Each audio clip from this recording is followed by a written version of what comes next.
Bismillahirrahmanirrahim. Banyak orang di antara kaum muslimin tidak menganggap bahwasanya mengingatkan orang dari kesalahan, kemungkaran, yaitu pelanggaran agama, bukan tanggung jawab dia atau bukan dosa bagi dia.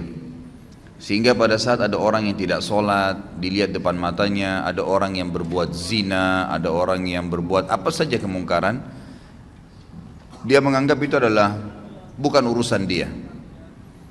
Begitu pula pada saat seseorang melihat orang lain tidak mengerjakan kebaikan dan dia tahu itu adalah kebaikan, perintah dari Allah, apalagi kalau sifatnya wajib. Jadi terkadang ada kemungkaran itu yang sifatnya sendirian dia. Misal ada seseorang memberikan informasi kepada kita, kalau si fulan ini nggak sholat misalnya, lalu kita pergi meluruskan kesalahan dia, itu berarti cuma ingkar mungkar. Ada kejadian yang lain, mungkin kita hanya menyuruh kepada ma'ruf saja, menyuruh kepada kebaikan saja. Seperti misalnya saya lagi ceramah begini, ini cuman mengingatkan kalau pas ada satu perintah agama yang saya sampaikan, maka itu berarti menyeru kepada kebaikan. Tapi ada hal yang bersatu keduanya, dan yang cenderung kepada dosa besar adalah ketiga-tiganya tentunya. Yang bersatu misal ada orang yang tidak sholat, maka kita pungkirin, kenapa nggak sholat akhi, kenapa nggak sholat ukhti, itu namanya ingkar mungkar. Lalu kemudian kita ikutkan dengan perintah ma'ruf. Misal kita mengatakan sholat itu kan wajib, Allah yang wajibkan, berarti itu menyeru kepada kebaikan. Ini gabungan antara keduanya, gabungan antara keduanya. Jadi semua ketiga contoh tadi itu masuk dalam kriteria dosa besar yang kalau orang tidak melakukannya. Yang lebih fokus lagi kata ulama adalah masalah yang ketiga, yang digabungkan,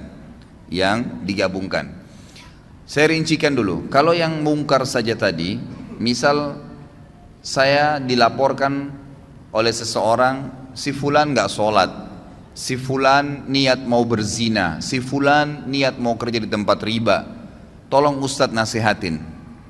Saya lalu datang dan menasehatinya. Ini ingkar mungkar saja, ingkar mungkar saja. Nah ini kalau diminta kepada saya untuk meluruskannya, maka wajib saya harus bisa meluruskan.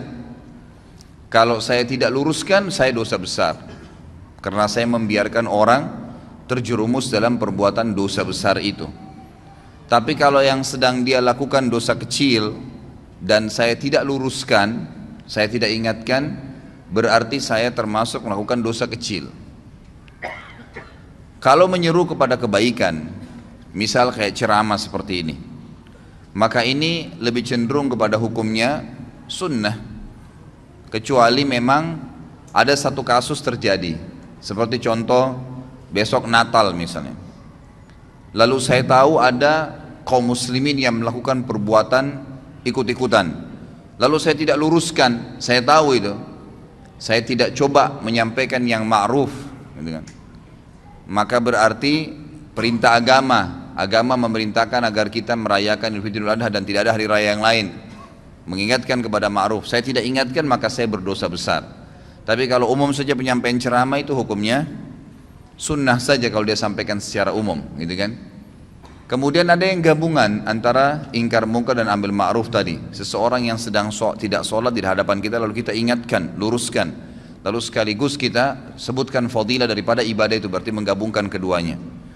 Lebih cenderung Imam Az-Zahabi mengatakan semua masuk dalam kriteria dosa, tapi ada rincian tadi. Cuman kalau digabungkan keduanya, ini sudah jelas dosa besar, mutlak, tidak ada lagi pendapat lain. Misal ada orang depan mata kita jelas-jelas berbuat kesalahan pelanggaran agama, ya, maka di sini wajib bagi kita untuk memungkirinya. Kalau tidak, dan sekaligus menggabungkan dengan ma'ruf, ya, diingatkan. Jadi jangan sampai teman-teman cuma bilang orang lagi berzina, jangan kamu zina, haram dalam agama. Itu nggak cukup. Itu cuma ingkar mungkar. Harus digabungkan. Apa alasannya? Apa solusinya buat dia? Karena zina itu perbuatan yang fahisyah, perbuatan yang buruk. Bayangkan kalau nanti perempuan yang kamu zinain ini hamil, bagaimana nanti citra nama kamu di keluargamu, di masyarakat? Bagaimana nanti kalau dia hamil kamu menghadapinya? menggugurkan juga adalah dosa haram yang lain. Kalau kamu punya anak, anaknya haram. Jadi kita berikan ma'ruf, ya, berikan selain ingkar mungkar, melarang dia, kita sampaikan juga kebaikan-kebaikan. Ada orang tidak sholat, tanya, kenapa akhi nggak sholat, gitu kan? Itu sudah ingkar mungkar ya, kenapa nggak sholat? Lalu kita masuk kepada ma'ruf. Sholat itu kan perintah agama, Allah subhanahu wa ta'ala yang wajibkan, pahalanya begini, begitu, begini, dan seterusnya. Maka ini penggabungan antara amr ma'ruf dan nahi mungkar. Kalau ada orang yang mengalami keadaan tadi, dia melihat depan matanya kemungkaran dan dia tidak pungkirin, dia termasuk orang yang melakukan dosa besar. Dan yang lebih berbahaya lagi, selama dia tidak meluruskan kesalahan orang itu dan dia sudah sempat melihatnya, dia tidak memungkirinya sama sekali, ya. Sebagaimana nanti akan kita jelaskan, ada 3 tahapan: mengingkari dengan tangan, mengingkari dengan lisan, atau mengingkari dengan hati. Sama sekali tidak lakukan, maka bisa menjadi dosa yang terus menerus dia dicatatkan padanya, karena dia membiarkan. Jadi ada orang ini, jelas dia tahu adiknya ini misalnya minum khamr, dia nggak ingat-ingatin, dibiarin aja terus. Dia tetap sholat, dia tetap hadir majelis ilmu, tapi adiknya nggak pernah diingatin sama dia, nggak pernah dipungkiri bungkar, nggak pernah juga dikasih ma'ruf, disuruh ganti dengan minuman-minuman yang baik. Allah halalkan susu lebih sehat, Allah halalkan sirup, Allah halalkan madu, dan seterusnya. Kita amr ma'ruf. Kalau tidak, selama dia lihat kemungkaran tersebut dan sampai adiknya belum berubah, dia dapat dosa terus. Karena dia juga termasuk terlibat di situ, punya andil, dia seakan-akan membiarkan. Ringannya dalam agama kita, saudaraku, karena dalam agama ini ingkar mungkar yang tadi sifatnya bisa menjadi dosa besar itu akan hilang spontan pada saat kita mengingkari walaupun cuma sekali. Jadi ingkar mungkar itu dan amr ma'ruf, melarang dari perbuatan dosa dan menyuruh kepada kebaikan, itu yang wajibnya hanya yang pertama. Misal ada orang tidak sholat nih, teman kantor, lalu kita nasihatin, kenapa nggak sholat akhi, kan itu dosa. Sholat itu kan, lalu itu ingkar mungkar. Kita masuk kepada ma'rufnya, sholat itu kan pahalanya sangat besar, satu-satunya ibadah yang diperintahkan oleh Allah subhanahu wa ta'ala kepada nabinya Muhammad sallallahu alaihi wasallam yang diterima di langit adalah sholat. Ibadah-ibadah yang lain, jihad, apa saja, ya, termasuk ayat-ayat Al-Quran itu turun dari langit ke bumi, perintah puasa, perintah zakat, kecuali sholat di langit. Lalu ada hadis-hadis Nabi SAW, bagaimana kalau di depan rumah seseorang, di antara kalian ada sebuah danau, sebuah sungai yang luas dan airnya mengalir dengan deras, lalu kemudian dia mandi sehari 5 kali, apakah tertinggal sedikit pun dari kotorannya? Maka pasti dia akan mengatakan, apa kata para sahabat, tidak ada ya Rasulullah. Kata Nabi SAW, itu perumpamaan 5 waktu sholat. Seseorang di antara kalian membersihkan 5 kali sehari dosanya. Jadi kita sebutkan ma'ruf, gitu kan? Kita sebutkan ma'ruf. Kalau kita sudah sampaikan kepada dia sekali saja, suami sampaikan kepada istrinya untuk pakai jilbab misalnya, gitu kan? Atau orang tua nasihatin anaknya, teman nasihatin temannya atas kesalahan dia, ya, diingkar mungkar, ingat selalu berhubungan. Larang kemungkaran, ganti dengan ma'ruf, ya. Banyak orang tidak bisa meluruskan kesalahan orang lain karena dia cuma ingkar mungkar. Kamu nggak boleh begitu, selesai. Nggak cukup, harus diikuti dengan ma'ruf. Jelaskan kenapa dia tidak boleh, lalu berikan solusi. Zina pezina, solusi, berikan solusi pernikahan. Nggak usah pikir dia terima atau enggak, itu bukan urusan kita. Hidayah di tangan Allah subhanahu wa ta'ala, gitu kan? Ma'alaika illal balag. Allah SWT menyampaikan kepada Nabi SAW, tugasmu hanya menyampaikan saja. Tugasmu hanya menyampaikan, jadi tidak ada tugas yang lain. Kita cuma sampaikan, hidayah di tangan Allah subhanahu wa ta'ala. Kalau sekali saja, sekali lagi, Anda sudah ingkar mungkar dan amr ma'ruf, maka gugur hukuman dosa besar. Nggak ada lagi sudah. Jadi kalau sudah diingatin sekali, yang kedua, yang ke-100, yang ke-1000 itu sudah sunnah hukumnya. Sudah sunnah. Suami akan lepas dari tanggung jawab terhadap istrinya yang tidak mau pakai jilbab kalau dia sudah ingatkan, jilbab itu haram kalau kamu memperlihatkan aurat kamu. Ingkar mungkar dan ambil ma'ruf. Kan kalau kamu tutup aurat kamu itu malah menjalankan perintah agama, dapat pahala. Kamu juga tidak kehilangan apa-apa kok, malah tidak diganggu oleh orang lain dan seterusnya. Maka sudah sekali. Ternyata istrinya masih belum mau lakukan, dia boleh tetap mengingatkan, mendoakan, tapi minimal dia sudah lepas dari beban hukum nih. Karena hukum ini yang penting ya. Nah, sekali saya sudah cukup. Sekali saja sudah cukup. Saya kasih contoh banyak sekali ikhwan dan akhwat sekalian kemungkaran. Semoga Allah hilangkan ya. Maksudnya ini bukan dihilangkan total memang. Mungkar itu tetap ada, tapi minimal Allah Subhanahu tutupin ya hal-hal yang besar, karena di Indonesia ini sangat luar biasa. Saya tidak bisa habis pikir, terus terang saya lihat pelang begitu besar di pinggir jalan, biskuit harus memperlihatkan perempuan yang dadanya terbuka. Apa hubungannya? Apa hubungannya antara biskuit itu dengan perempuan yang memakan itu dengan kelihatan semua badannya? Tidak ada sama sekali, hubungannya tidak ada. Jadi orang sebenarnya lebih melihat kepada artis yang sedang ada di pelang itu. Tapi yang berbahaya adalah kita ini lewat di pelang itu. Berapa banyak pelang yang kita lewatin penuh dengan iklan sampo perempuan tidak pakai jilbab, iklan biskuit tadi yang ini. Belum sekarang karena dibiarkan makin jadi. Saya kaget melihat ada di salah satu jalan, poros jalan besarnya luar biasa iklan itu, iklan celana dalam laki-laki. Dan laki-laki itu betul-betul dikasih gambar hanya pakai celana dalam. Ini luar biasa ini. Ya, semoga Allah berikan hidayah ya. Ini negara kita berbahaya sekali kalau kita biarkan terus begini ya. Jadi ini tidak boleh. Ya, harus ada batasan gitu kan. Mungkin seorang laki-laki ini pun kalau ya seorang laki-laki tampil dan memang di sebelahnya ada dus celana dalamnya, orang sudah paham.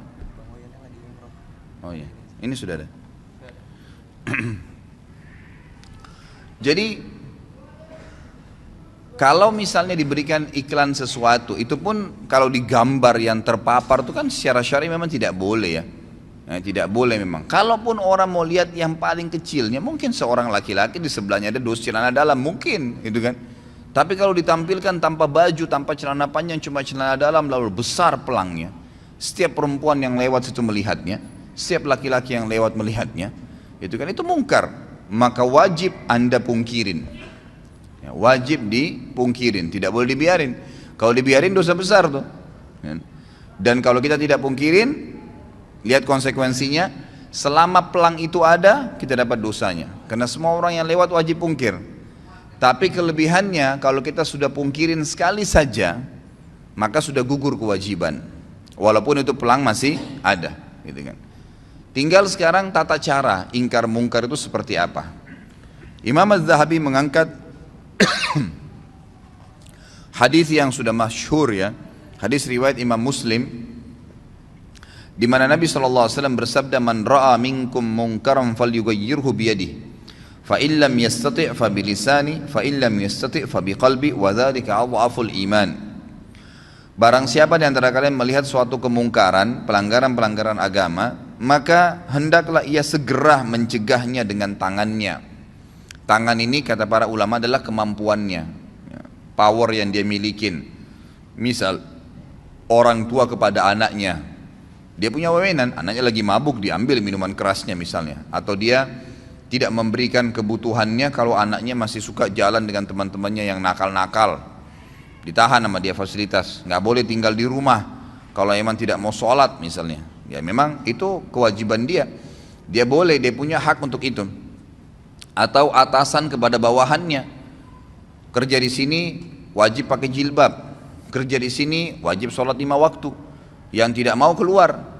Sayangnya banyak orang-orang muslim ini, pengusaha-pengusaha yang paling diprioritaskan itu adalah kamu harus datang on time ya. Itu apa nggak masalah. Jam 7 pagi kamu harus hadir di sini, kalau lewat berapa menit saya potong gaji kamu. Kamu harus keluar jam begini, kamu harus pakai baju yang seperti ini. Dia peduli tentang urusan dunia, tapi masalahnya dia tidak peduli dengan urusan akhirat pegawainya. Dia tidak marah sama pegawainya kalau azan nggak sholat. Bahkan kadang-kadang lebih didahulukan untuk urusan dunia. Mungkin saya pernah sampaikan, saya wajibkan pegawai saya di toko sama restoran saya di Kalibata itu wajib untuk berhenti, nggak boleh. Yang tidak mau ikutin terlambat sholat saya berhentikan, nggak bisa. Saya tidak butuh duit, saya bilang. 10 menit sebelum azan berhentikan orderan, nggak boleh, gitu kan. Sampai ada teman saya akhirnya ketemu dari Saudi, dia bilang saya pas masuk di restoran antum, saya belum tahu kalau itu restoran antum deh. Pas saya duduk, gitu kan, Langsung dibilang maaf, orderan sekarang nggak bisa lagi, 10 menit lagi azan. Dia bilang ini saya baru temukan dari restoran begini di Indonesia ini. Ya, belum pernah ada yang larang kita mau pesan makanan 10 menit mau azan katanya. Terus kemudian saya bilang kayaknya pemilik restorannya berarti tahu agama nih. Beberapa waktu kemudian dia ketemu sama saya ngobrol-ngobrol, baru dia tahu waktu restoran saya. Dia bilang oh pantas dulu waktu saya mau makan nggak boleh sholat, nggak boleh makan kecuali sudah sholat gitu. Loh iya memang begitu peraturan saya kasih, gitu kan, harusnya begitu. Ditaruh di depan rolling door-nya itu tulis sedang sholat, nggak apa-apa, gitu kan. Harusnya begitu karena kita punya power. Akhirnya pegawai saya mau tidak mau, duhur, asar, maghrib, isya itu saya ngambil hukum syar'i di situ. Dan orang-orang bahkan tidak jarang, subhanallah, orang yang lagi makan, orang yang lagi belanja di toko tuh ikut sholat. Oh di mana masjidnya mas? Oh di sana, ditunjukin. Pergi sholat dulu, balik lagi habis itu. Subhanallah, kenapa orang bisa pada saat kebelet kencing ke kamar mandi? Kenapa pada saat azan nggak bisa ke masjid? Nggak ketemu alasannya gitu. Kalau alasannya hanya karena mau jual produk, ikhwas sekalian, berapa banyak produk yang antum jual jedah sholat itu, dan berapa banyak kerugian pahala yang antum kehilangkan karena tidak sholat awal waktu. Orang kalau meninggal, ikhwas sekalian, ini antum camkan baik-baik kata-katanya. Kalau kita meninggal, tidak ada keinginan sedikit pun untuk kembali ke mobil mewah kita. Tidak ada keinginan sedikit pun untuk kembali kepada istri yang cantik atau suami yang gagah. Tidak ada keinginan lagi untuk kembali melihat anak-anak. Nggak ada keinginan lagi untuk menikmatin ranjang yang mewah. Nggak ada keinginan lagi menikmatin rumah yang bagus. Nggak ada lagi. Semua orang yang meninggal, apa kata Allah SWT? Ya, orang-orang itu akan mengatakan, Rabbirji'un, ya Allah kembalikan saya, la'alli a'malu salihan fima tarakt. Siapa tahu saya bisa, kalau saya bisa kembali lagi ke dunia, ya, saya akan kembali dan saya akan beramal soleh. Mau berharap kembali sekali saja sholat awal waktu, mau kembali sekali saja sujud, mau kembali baca 5-6 ayat Al-Quran, mau kembali selesaikan zikir pagi sore, mau kembali amal-amal soleh. Enggak lagi antum pikirin tuh kantor kita, ya, baju, mobil. Orang kalau sudah mati nggak ada pikir itu. Mau kembali dunia karena mau mengejar amal solehnya. Sayangnya kita subhanallah lebih dahulukan kamar mandi karena ada hajat duniawi daripada kita harus berwudu dan pergi sholat ke masjid. Gitu ya. Padahal berapa menit yang diambil? Ya, berapa menit? Nggak ada sama sekali. Ya, yang diambil waktu di situ. Jadi harus mengingkari dengan tangannya. Kalau tidak bisa, kata Nabi SAW, maka dengan lisannya. Nasihatin. Ikhwah, biasakan keluar mulut. Orang bisa ngomong semaunya di TV, di media. Orang yang tidak punya ilmu, tidak punya akhlak ngomong. Nggak ada tata krama dalam ucapan-ucapannya. Kadang-kadang sampai mencoreng kehormatan agama. Ngomong semaunya. Kenapa anda ini atau antum ini yang sudah faham agama tidak bicara kebaikan? Syaitan kadang-kadang membuat kita ragu untuk menyampaikan. Sampaikan saudaraku. Saf miring, maaf miring pak, safnya luruskan. Selesai kalimat. Nggak ada orang tiba-tiba tonjok kita gara-gara ngomong gitu. Orang tidak normal itu. Apalagi kalau sudah masuk masjid mau sholat, insya Allah pasti dia bergerak kok, gitu kan? Kalau dia sudah ingatkan sekali, tetap aja nggak mau, dia seakan-akan tidak mau dengar, sudah. Tapi kita sudah lepas dari tanggung jawab hari kiamat, harus itu ya. Dalam sebuah hadis yang sahih riwayat Imam Ahmad, kata Nabi SAW, siapa yang lihat kemungkaran pada seseorang dan dia tidak memungkirinya secara sengaja nih, betul-betul dia tahu di depan matanya. Jadi bukan misal ada orang berbuat mungkar di layar TV, kita nggak mungkin pungkirin kan? Maksudnya tidak mungkin pungkirin dengan tangan ya, bisa dengan hati mendoakan. Tapi di sini kalau ada orang yang lihat depan matanya, dia tidak pungkirin dengan tangannya, dia tidak pungkiri dengan lisannya, maka ini berbahaya sekali. Selama itu ada maka akan menjadi dosa, selama dia lakukan akan menjadi dosa buat dia. Tapi dia kalau pungkirin sekali lepas dari beban hukum. Tapi hadis ini sangat tegas nih. Siapa yang lihat kemungkaran pada diri seseorang lalu dia tidak pungkirin dengan tangannya kah, dengan lisannya kah, atau nanti saya jelaskan dengan hati yang selemah-lemah iman di situ, maka orang yang berbuat mungkar itu akan datang hari kiamat di depannya Allah, lalu mencekik leher orang yang melihatnya berbuat mungkar dan berkata, ya Allah, orang ini lihat saya buat mungkar dan dia tidak ingatkan, maka hukumlah dia. Bayangin tuh. Jadi kita nggak boleh masuk surga sendirian. Ingatkan orang, saudaraku. Lisan itu ucapkan kalimat yang baik. Kata Allah SWT dalam Al-Quran, wa mathulu kalimatin tayyibatin kasyajaratin tayyibatin asluha thabitun wa far'uha fis sama. Perumpamaan kalimat yang baik tuh, nasihat, zikir, ayat Al-Quran, seperti sebuah pohon yang ditancap ke dalam bumi lalu tumbuh dengan sangat kuat dan kokoh sampai menjulang ke langit, gitu kan. Jadi tu'ti ukulaha kulla hinin bi'idni rabbiha. Selalu saja pohon itu bermanfaat. Buahnya kah, daunnya kah, naungannya kah, orang bernaung di bawahnya akan bermanfaat. Seperti itu kalimat yang baik. Ucapkan, sampaikan, gitu kan, selalu. Kemudian yang ketiga adalah mengingkari dengan hati.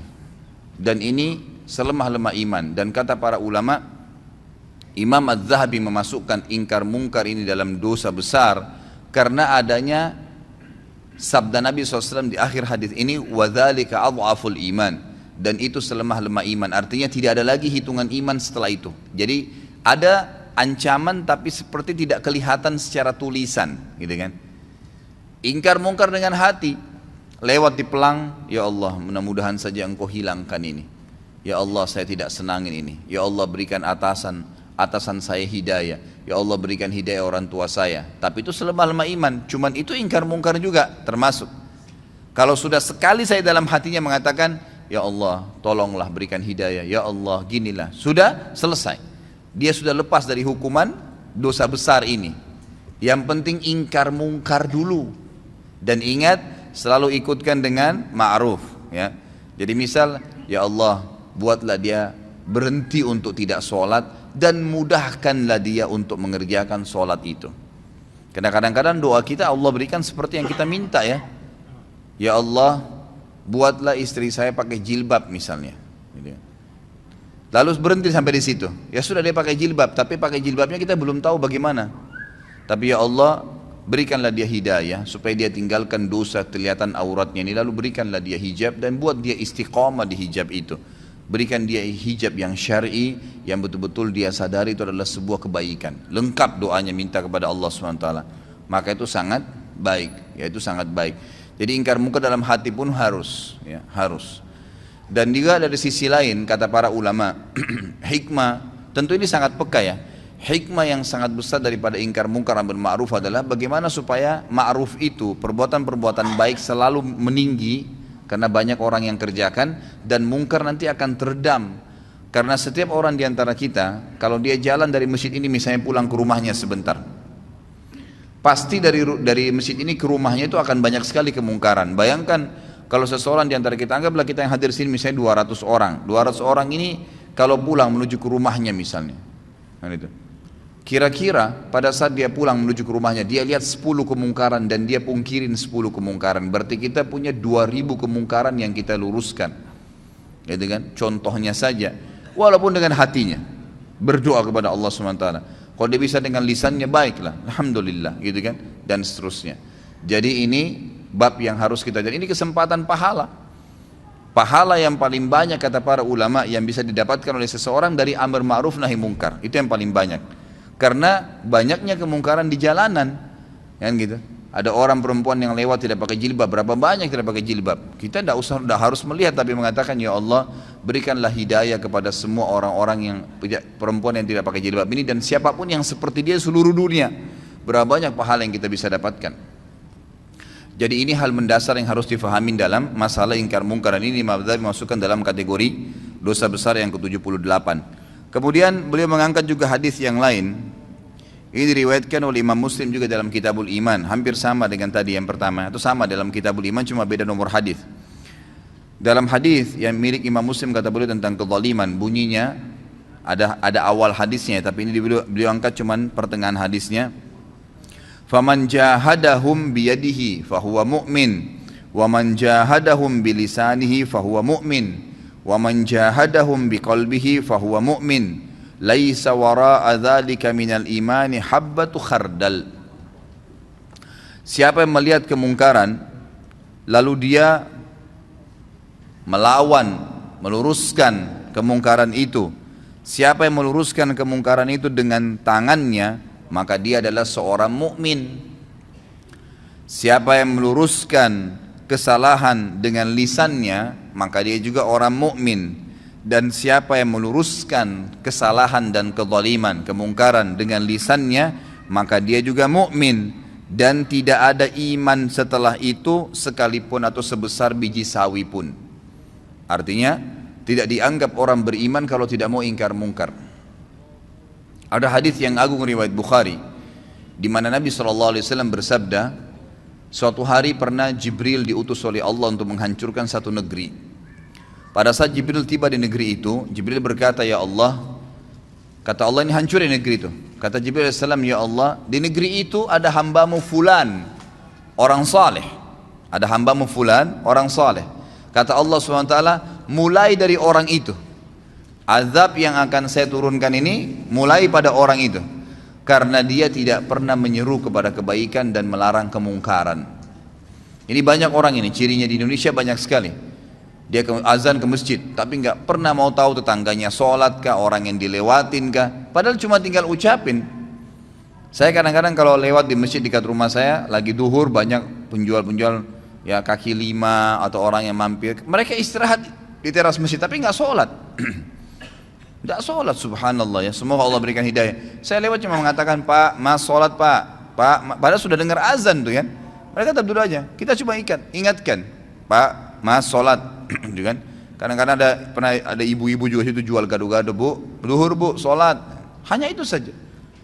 Tidak pernah tuh ada yang ngomong kasar sama saya. Yang ada cuma, oh iya terima kasih Pak, cuman gitu saja. Tapi saya sudah dapat pahalanya, saya juga sudah lepas dari dosa besar. Dan lepas daripada ancaman tadi, orang yang berbuat kemungkaran yang tidak dipungkirin akan mencekik leher orang yang melihatnya kalau tidak mengingatkan pada hari kiamat, nuntut sama Allah di mahkamah Allah agar orang ini dihukum, ya, orang yang dia berbuat kemungkaran ya. Makanya di sini harus kita biasakan diri kita, ikhwas sekalian. Yakinlah bahwasanya agama ini adalah agama yang lurus, agama yang benar, agama yang paling diterima di sisi Allah Subhanahu wa taala. Maka kita harus bangga dalam menjalankan agama ini.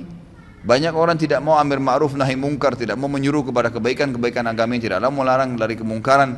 Itu karena alasan mungkin dia masih belum yakin tentang kebenaran agama. Kalau dia yakin, kenapa harus ragu? Kenapa harus ragu? Akhwat kita di belakang sana, kenapa ragu? Ukhti pada saat ketemu dengan seorang muslimah tidak pakai jilbab, tanya dia, kenapa enggak beli buku? Buku sering saya bawain, buku-buku ada dulu, saudariku apa yang menghalangi untuk berhijab, harganya mungkin cuma 10 ribu, 12 ribu rupiah. Beli 10 biji, 100 biji, sedekahkan, setiap ketemu orang, bagi, gitu kan, kasih. Itu nanti yang kita harapkan, dan kita bersyukur pada Allah pada saat meninggal, berharap bisa mengulangi perbuatan-perbuatan itu, karena sudah tidak bisa lagi menambah amal pada saat meninggal. Ya tentu kalau laki-laki masih ada pembatas dengan wanita kalau dia mau ngomong dalam syar'i ya. Tapi kalau akhwat kita, berapa banyak kesempatan untuk antunna, untuk kalian maksudnya ya. Kalau laki-laki biasanya dikatakan antum, ya. Kalau perempuan antunna, untuk antunna lakukan, ya. Banyak sekali menyuruh perempuan-perempuan itu pakai jilbab, lagi belanja pakaian di pasar tidak pakai jilbab. Bu, assalamualaikum, salam, muslimah iya. Bu, kamu nggak pakai hijab Bu? Ya. Mungkin dengan sambil bercanda, ibu kalau pakai hijab cantik juga kok, misal. Itu kan perintah agama, sambil ngobrol, sambil bayar, siapa tahu Allah berikan hidayah. Bayangkan kalau semenjak itu kemudian dia pakai jilbab, misal dia pakai jilbab, selama dia pakai jilbab sampai dia meninggal, Anda dapat pahalanya, karena Anda penyebabnya, gitu kan. Nabi SAW jelaskan kan, man dalla ala khairin kana lahu mithal ajri fa'ilihi min ghairi an yanqus min ajri fa'ilihi syai'a. Siapa yang menyuruh kepada kebaikan, maka dia akan dapat pahala pelaku kebaikan itu tanpa dikurangin sedikit pun dari pahala pelaku kebaikan itu. Misal saya suruh orang pakai jilbab tadi, kemudian dengan dia pakai jilbab dia dapat 1000 pahala. Maka Allah memberikan saya bonus karena saya menyuruh dia, maka saya akan dapat pahala 1000 seperti dia tanpa mengurangi pahalanya, Itu luar biasa. Maka semestinya kita coba gunakan kesempatan gitu. Saya masih ingat terus ya, terngiang-ngiang teman dekat saya Ali Arimi di Mekah, semoga Allah jaga beliau. Subhanallah sudah berapa tahun putus hubungan, sekarang baru masuk ke WhatsApp saya kemarin. Saya ingat betul dia sama istrinya di Indonesia, waktu masih tugas ngajar dosen di Indonesia 4 tahun, dia sahabat dekat saya. Selalu dia, subhanallah kalau jalan ke mall, jalan ke pasar sama istrinya, selalu dia bawa buku terjemahan bahasa Indonesia dan ditaruh di tas istrinya. Kalau ada pegawai perempuan, apa saja, aksesoris, jual di restoran, apa segala, ditanya, suruh istrinya tanya muslimah bukan muslimah. Kenapa nggak pakai hijab, gitu kan? Kadang-kadang cuma dijawab dengan senyum, kadang-kadang oh iya. Ya. Kalau cuma ditanya kenapa tidak pakai hijab, pakai ingkar mungkar ya. Harus ikutin dengan ma'ruf. Begini langsung, ya. Langsung dijawab, langsung diberikan gambaran kenapa nggak pakai hijab. Hijab itu perintah agama loh. Nah, jadi ada ma'rufnya. Ada yang memotivasi dia, jangan di-cut di situ saja. Kenapa nggak pakai jilbab? Dianggap dia dihardik. Tapi kalau kita masuk ke amar ma'ruf, dia merasa dididik, gitu kan? Dengan cara apa? Kita mengatakan pakai hijab itu adalah perintah agama. Bayangkan kalau setiap orang melihat Anda, yang itu. Dari sini saya tempat kerja, pulang ke rumah, 10 orang yang dilewatin. Mungkin ada tukang becak, tukang gerobak, supir taksi, siapa sajalah orang yang lihat, setiap laki-laki lihat dapat dosa. Ngapain panen dosa itu untuk apa? Misal kita sampaikan, subhanallah, mungkin dia dapat pahala gitu kan. Saya pernah amalkan, saya akhirnya semenjak itu ya, semoga Allah berikan beliau pahala. Saya coba kemanapun saya pergi, saya coba bawa buku-buku. Saya coba bawa buku-buku. Kadang-kadang saya mampir di pinggir jalan penjual buah. Kalau ibu-ibu yang jual saya tanya, muslimah iya. Kadang-kadang cuma pakai topi di kepalanya dianggap sudah hijab tuh. Coba kita ingatkan, bu, pakai jilbab itu dalam Islam wajib bu. Itu kan diperintahkan oleh agama dan leher itu termasuk aurat. Gitu kan. Ada buku, ini ada buku mungkin ibu bisa baca. Ada penjual nasi padang di dekat rumah saya. Pas saya masuk, ini suaminya masya Allah suka hadir di masjid sama saya gitu, dekat rumah. Begitu saya masuk ke rumah makannya ada lukisan wanita Bali besar, mungkin hampir setinggi dari lantai ke temboknya dia, mungkin 3 meteran lukisan itu. Begitu saya masuk, saya lihat ini orang Padang biasanya Muslim gitu kan. Kemudian saya ngobrol sama suaminya, assalamualaikum Pak, waalaikumsalam gini. Sudah berapa lama di sini? Saya bicara dulu secara umum karena lagi nunggu dibungkusin makanan gitu. Oh, saya sudah 2 tahun di sini gini. Oh, saya belum pernah lihat, ngobrol-ngobrol lah. Akhirnya sudah, saya bilang saya tinggal di sini, dekat sini, alamat sini dan seterusnya. Selesai, pada saat saya mau bayar, saya bilang Bapak Ibu saya punya masukan bisa nggak? Oh iya silahkan. Kalau setahu saya dalam agama lukisan seperti ini tidak boleh. Ini kan lukisan, foto aja kalau dipajang itu masih tetap membuat malaikat tidak masuk. Apalagi kalau lukisan, gitu kan? Oh yang ini Pak Ustadz, iya yang ini. Oh ini kebetulan dikasih sama teman. Nah, iya saya mungkin tahu, baik itu dikasih ataupun dibeli, tugas saya mengingatkan dalam agama karena memang ini nggak boleh. Subhanallah, mungkin syaitan akan mengatakan kepada kita, siapa tahu dia marah. Sempat terlintas tuh di hati saya, terlintas sejenak, gitu kan? Nanti dia tersinggung, nanti dia marah. Tapi saya selalu melawannya. A'udzubillahi minasyaitonirrajim. Saya luruskan. Subhanallah, dengan sedikit saya nasihatin, dan kebetulan waktu itu saya memang lagi bawa mobil, saya turunkan dari mobil buku. Di antara buku yang saya pernah, ini juga buku sekalian memang, saya sudah pernah janjikan saya bawa, ini bukunya sudah saya bawa, ada rumah yang tidak dimasukin oleh malaikat. Ini ada mungkin, kalau tidak salah berapa ya, ada 30 atau sekian rumah, contoh-contoh rumah yang tidak dimasukin oleh malaikat. Ada, dia pakai F ya. Saya kurang tahu nih jumlahnya, tapi yang jelas ada banyak sekali buku-buku rumah-rumah yang tidak dimasuki malaikat. Rumah orang yang memutus silaturahim, rumah orang yang mendurhaka orang tua, rumah orang yang memakan harta anak yatim, rumah yang memakan harta riba, rumah yang di dalamnya terdapat anjing, rumah yang ditempati oleh syaitan karena tidak ada zikrullah, tidak ada membaca Al-Quran di dalamnya, rumah yang penghuninya terbiasa mencaci maki, baik itu sahabat, orang-orang soleh, orang yang sudah meninggal, rumah ya, yang di dalamnya tergantung gambar dan patung. Nah ini yang disebutkan oleh beliau di sini di halaman 100. Lalu beliau sebutkan sebab pengharaman gambar, gambar lukisan tangan, hukuman dan azab bagi orang yang membuat gambar, dan juga hukuman bagi orang yang sengaja memajangnya.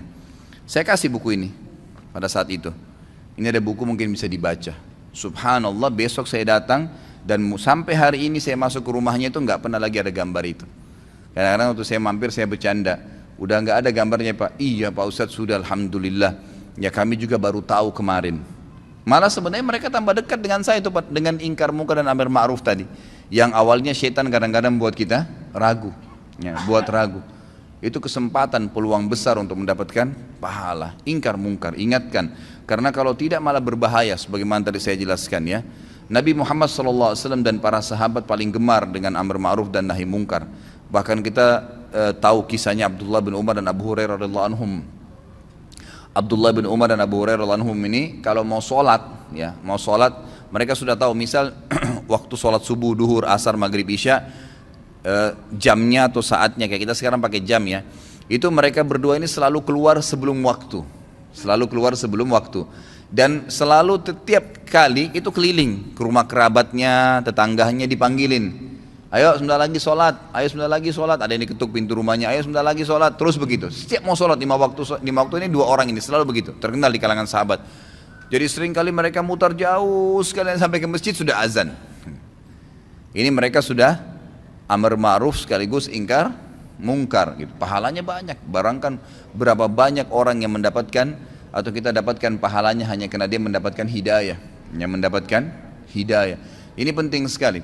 Sekarang banyak sekali wasilah ya, banyak sekali cara untuk menyampaikan yang ma'ruf dan melarang kemungkaran. Kalau sekarang mungkin dari BlackBerry sudah ada, di WhatsApp sudah ada, dan salah satunya sudah saya bahasakan kan.